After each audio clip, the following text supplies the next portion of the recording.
Alexandra, it's fine. Okay. Guys, my friend wanted to say hi to you. Hi. Oh. She's the reason why this review is late. Wow, that's crazy. But I'm not even mad. I don't even care because she created a monster. Shout out to your girl. She does videos and she does hair. They know I do video. Oh, hair. They know I do hair too. Wow, I keep. Okay, bye. No, but wait. Look what she created. Look how laid. But I need a haircut. It'd be nicer when it's dry. Yeah. Anyways, what's up, everybody? Welcome back to my channel. My name is Queenie. For those who don't know me, reviewing. See, this is why Whitney and I get along. Reviewing Love Island Season 10, Episode 41. Before I get into it, please make sure to like this video, subscribe and hit the bell, and leave a comment down below. Ella and Whitney are both telling their men about the aftermath of their disagreement. Oh no, this would be the aftermath. About the content of their disagreement. And my opinion still stands. It's bothering me, but your comment in the dressing room upset me. Felt like it came from my character. I wouldn't say that to my friend. It's over a shower though. No, but the more serious conversation is obviously we went into the smug comment. I meant it. I'm not gonna lie. Like Ella has like princess energy, which is fine, but I just find it's a hard watch. She clearly don't value me as a friend whatsoever, and I did, which is what's quite upsetting. Do you get me? From the outside looking in, I think where the biggest discourse is Ella believes that friends don't call each other out in the way that Whitney did. And Whitney believes that friends don't sugarcoat things and you have to be honest because you're friends. So from that starting point, there was always going to be some kind of clash regardless of what the issue was about. But I do like that in her conversation, in Ella's conversation with Ty, she was like, oh, I don't want to get emotional. And he was like, you can get emotional. Baby, what you got a man around for? Get emotional in front of that man. That's your man. Ain't that your man? That's your man. That's number one. But number two, Catherine in her interview on Will Njovu, I should know how to say his name because it's so similar to mine, but not. In her interview, she had said that the selfish comment is something that Ella has heard before from the other girls. They say it to her pretty often, and typically it is like a jokey thing, so I can understand why this time now it did feel a little bit harder. Whitney didn't mean it as a joke. She meant it legit. And so, yeah, I just feel like, you know, everybody already has their preference of who they like more than the other person. So that's going to color our perspective on things. I also do think that when somebody does either speak louder or cry, it also colors your perspective on certain things. So again, like I said, I ain't picking sides. And I hate that Love Island is really like feeding into this thing, trying to like pit them against each other. I hate that because it ain't that. Also, before I move off of that, the whole episode is going to be about this, but I'm going to try to not focus on it too much. They had said, okay, Whitney is offended by the smug thing, but they called us attention-seeking first. The reason why she had called them an attention-seeking couple is because Ty literally said, I want to cause drama, and they understood that. However, the smug thing, it was directed at Whitney in their couple, and it's because now they're seen as the favorite. And on top of that, Ty had said, Whitney picks the nice guys, not knowing that a nice guy will also hurt you. And so your strategy is not really working. Hello? And then the selfish thing, before the selfish thing, what's her name? Ella had made a dig at her, essentially calling her childish by saying, oh, I can tell that you're a middle child. The last born, because it shows. As a last born, I know people don't mean that as a compliment. They never do. So I think on both sides, there is a lot of context that's missing in the conversation that they were refusing to address. And that's what made resolution so hard to achieve. Scott and Ty now face off for what, the 15th time in this villa? And I'm just like, oh my goodness, Ty, just tell us what issue you have with Scott, because I don't understand. You're just sort of with each other because you find each other attractive. Yeah, and we don't blame you for that. And I don't blame you. If I was in your shoes, I'd do the same thing. It's like looking around, all of a sudden, it's Abby. Do you know what I'm saying? It's just convenient. That's what I'm saying. It's very convenient. I think they just think that I don't have anything towards Abby or whatever it is, but in the nicest way possible, I could not give a shit. Let's start with Scott. It is out of convenience, okay? I want to not side with Ty, but he is correct. The way that you clung on to Abby when you, as she admitted, showed her no interest in Casa Amor and no interest shortly after, it does look convenient. Obviously, when you're on the show, you can't admit that, but I felt like a part of him was admitting when he dapped both of the boys up and was laughing at the end of the conversation. He knows. He knows Ty is right. Ty was the same guy who was encouraging Scott to graft on to Abby. So now he's switching up, talking about, you don't even like her for real. You were the one who sent him over there in the first place. Okay? And Sammy, why are you in this conversation? You can't even stand up for yourself. You are always following shortly behind Ty, following Daddy Ty's instructions. I don't want to hear from you. Okay. The villa got a text that the hideaway is open. It went to Ty and Jess. I mean, whoa. It went to Jess and Sammy. That's how you know I was not paying attention in that whole hideaway scene. Honey, I couldn't tell you what happened. I don't know. The next morning, the drama from the night before is continuing. And, 2/3 of the Powerpuff Girls, they don't want to be friends no more. I don't call you my best friend, and I won't call you my best friend. The smug comment was in a challenge. She hasn't said it she hasn't gone to you, you're smug. She's obviously upset about the smug comment, but she keeps saying it's not about the smug comment. But, I'm in such a good place with Ty.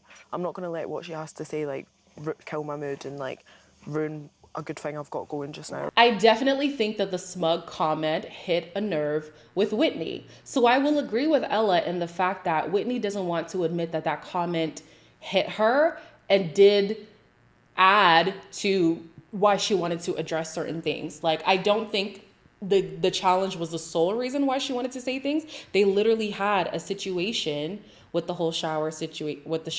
There's a lot of situations. They had a tiff regarding the shower, and then they had a tiff regarding Ella's words towards her being the youngest in her family. So there's context. Like I said earlier, there's context that neither of them want to admit to. The my man thing that I said yesterday. And listen, if you want to be a my man girl, that's your business. But don't be shocked when your man leaves you for dead. Santana always, my man, bitch, your man left you for dead, hoe.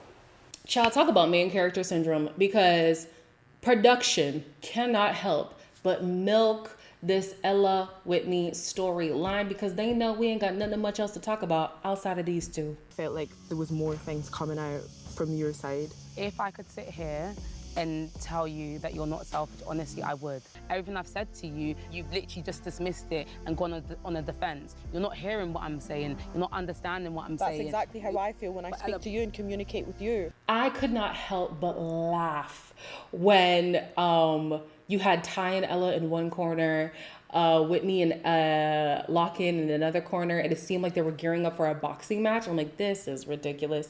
I hate that production is feeding into this. I hate it. But also I do like that I kind of do like that they're showing it as well, because friends be fighting. Not all the time, but friends be fighting. Just because I love you doesn't mean we're going to agree on everything all the time.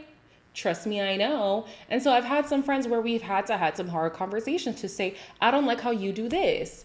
And unfortunately, that's just a part of who you are. And there's a part of me that has to accept it. But this is a character trait that you have. And the same comes back at me. People tell me certain things about myself that I will not want to hear, especially coming from a friend. But sometimes it just is who you are. So either people gotta love you through it, you gotta find a way to adjust. I think the best way is to find a sweet spot in the middle. So I didn't write actual notes about the conversation because I'm tired of the conversation. Ty is annoying me. Because, again, he's not taking in the context of things. And I was like, listen, say what's on your mind. Don't stand your ground. I literally said the exact same. Yeah. You and Whitney voted for us as the most attention-seeking couple, and we didn't make a big deal of it. Yeah. That hasn't even come out of our mouths to you guys. She'll say things like, that's why you don't go for looks. Comments Little that I feel like are personally attacking me. Did Ty not say Whitney chooses the nice guys out of strategy? Did Whitney not say she chose them as the most attention-seeking couple because Tyreek was intentionally seeking attention by wanting to cause drama with Ella that one time? Let's add context to these accusations. Like, please don't make it seem like, oh, I don't know why Whitney's always saying comments against me. You do it too. That's why review, was it yesterday or 2 days ago? I said, I don't even care if y'all think that Whitney is the issue.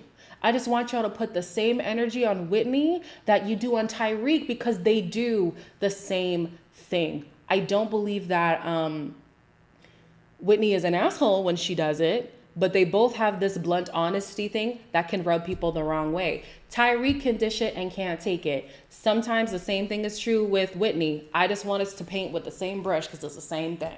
In the evening, of course, we know they haven't settled the situation. Whitney tried to give Ella a hug. Ella said, I just want you to apologize. Whitney was saying, I'm not going to apologize because I meant what I said. Maybe I just should have phrased it a different way. Anyways, Whitney and Lochan are having a conversation about getting to the exclusive stage. How are you feeling about us, though?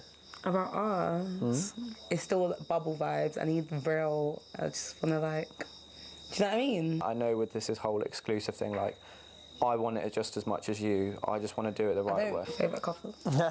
Yeah. Smug. Okay, so as you guys know, when they went on their little date, that's when I started to have doubts about their connection. But this little moment here, it warmed my heart. Yes, it did. Yes, it did. Yes, it did. It warmed my heart. It was cute. I like that they understand each other. Like she's been saying time and time again, I love the fact that he likes me for me in my entirety and not just parts of me. And yeah, he backs his woman. Well, there was the one time in the pie challenge where I felt like he could have backed Whitney up a little bit more. But clearly she didn't have a problem with it, or maybe she did and we didn't get to see it. So yeah, I like what they've got going on. I like where things are headed for them. I like it. I do. I'm back on board. The girls finally squashed things, and honestly, I'm just glad that it's over. To me, it was an honesty challenge, and if like that's your honest opinion, I'd just take it on the chin and laugh it off. I would only give honest and direct and true opinions to people that I know can take it. Normally when I talk to you, even though I'm direct, I talk direct but with love, and I forgot to add the with love.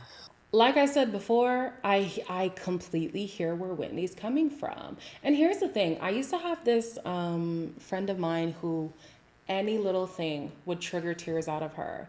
And an onlooker, and I'm not saying that Ella is wrong just because she cries. That's not my point. But an onlooker looking at our disagreement would think that I was the one in the wrong because she's the one who's crying, right? I think oftentimes being the strong friend or the stoic friend, the honest friend, the blunt friend makes it look as if you're always being harsh or things don't hurt you in the way that they hurt other people. So you look like the aggressor in the situation when that's not the case. Obviously, Whitney has been hurt by this, but she doesn't show it as much as Ella does. And that's a big reason why I felt for Whitney. I also feel for her because I also have friends who are selfish.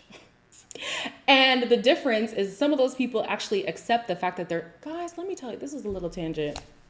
I told one friend of mine, we're working on our friendship. It's a little bit choppy right now. But I told her, I feel more pain in your presence than in your absence. So it's best that like I remove myself from this relationship. She said, I don't accept that. I still love her, but it just goes to show like some people do have certain tendencies that don't make them a bad person. It's just who we are. Abby has hit the point where she is starting to feel as if Scott is not that into her. That's probably because it's true. Like talking to Whit, and she's like, if a guy wants to make you coffee, he'll make you a coffee. If a guy wants to make you breakfast, he'll make you breakfast. Like, he will. Mitch did it every day. That's what I mean. You're comparing the situation to Mitch. Yeah, I know, but I'm not like Mitch. you're in the same. I'm a different person to Mitch. Don't look at anyone else. Just think about us. But if you're a slow burn, like, we don't have a lot of time in here, Scott. Like, we don't. Yeah. Oh, so you do want Mitch? Why are you comparing Scott to Mitch? I thought it wasn't about Mitch. I thought you never want to be around Mitch. You never want to talk about Mitch, hear about Mitch. So why are you trying to compare this man to Mitch? Listen, I hear where the girls were coming from and saying if he wanted to, he would. And realistically, if he wanted to, he would. But a caveat to that, for the people who believe that philosophy, is that sometimes you do need to teach people how to love you. And so I know a lot of times as women, we don't want to tell guys, oh, I want flowers. I want to go on certain dates like this. I want to go on vacations. We don't want to have to say it. You want your man to take that initiative, but they also have to learn you to know what to take initiative on. They've been together for how long? He don't know what she wants. He don't know all that stuff. He could also ask. He could, and he doesn't because he's not that into her. But yeah, if he wanted to, he would. But he also has to get to know what it is that you want so that he can. I also believe, before I leave that one, I also believe that if you yourself have doubts about the person that you're with and that person can't remedy those doubts, maybe that's a sign to leave.